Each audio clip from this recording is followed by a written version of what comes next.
Hi everyone, Angus Pryor from Dental Profit System bringing you this week's Marketing Monday show.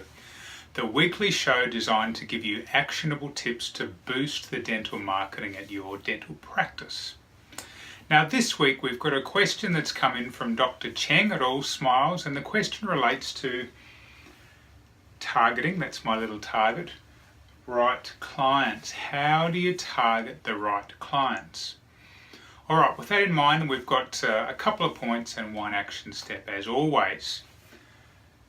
Now my first dot point there might seem like that's stating the bleeding obvious, which is decide. But one of the things that I see in marketing quite often is people not being really specific about what it is that they want.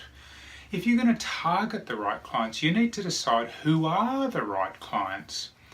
One of the first steps to doing that is to actually do some analysis on your system, whether that's Dental for Windows or whatever the case may be, and have a look at the demographic of your existing clients. What are their age, their gender, what suburbs do they live in, have a look at their average patient value, how much are they spending with you on average. That information will give you an idea of where you stand now, and then the second part of that is to work out what is it that you want. Are you happy with that profile, or is there a particular subgroup that you're looking to attract more of? So deciding is really important. The second thing that I do want to comment about deciding, and it's again something I hear quite often, is people go, well I want everyone. I just want new patients. Well, if you want everyone, you're going to get anyone.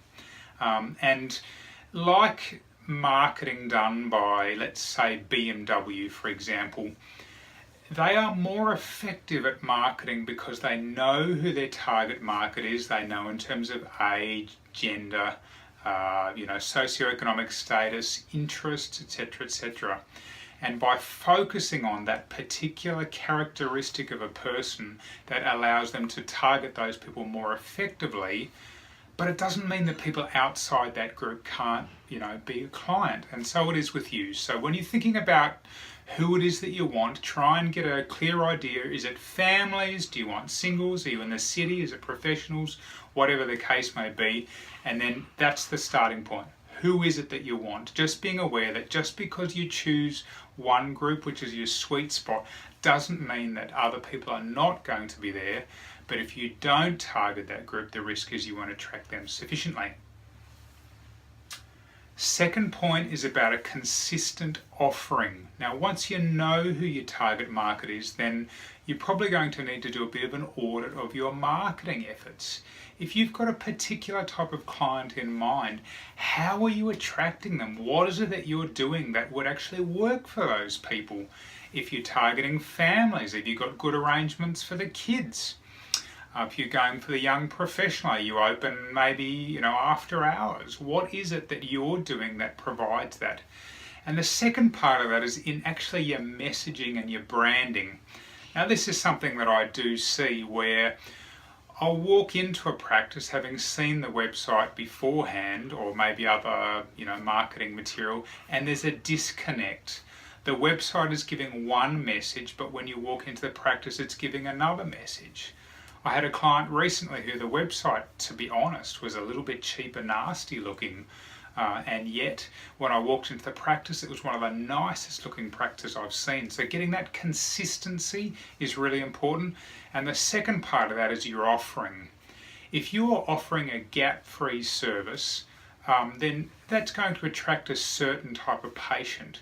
If you're focusing on orthodontics or cosmetic, that's going to attract a certain type of patient. And so it is. So just there's that component of the consistency among all your marketing materials, and then secondly, thinking about what your offering is and how that relates to the kind of client that you're looking for. So action steps. I love action steps, otherwise we're just wasting our time. What I want you to do then, have a think about, first of all, have a look through your software, get a bit of a sense of the demographic of your client, and then have a think about looking through their eyes. What's their perspective? What are the things that would make you attractive to them? What are the things that would be unattractive to them? And then finally, once you've done that, have a look at how consistent is how you've communicated that message on your website, through any of your other advertising, when someone walks in the door. How consistent is that? Now, if you need a hand with any of this, then please get across to dentalprofitsystem.com, send us a message, we'll get in touch. All right, that's it for this week. I hope, Dr. Cheng, that's helpful for you. For anyone else, if you want to send in a query, please get across to dentalprofitsystem.com, send us a note, and we'll see if we can include your point in a future episode of Marketing Monday. Angus Pryor signing off. See you next week on Marketing Monday.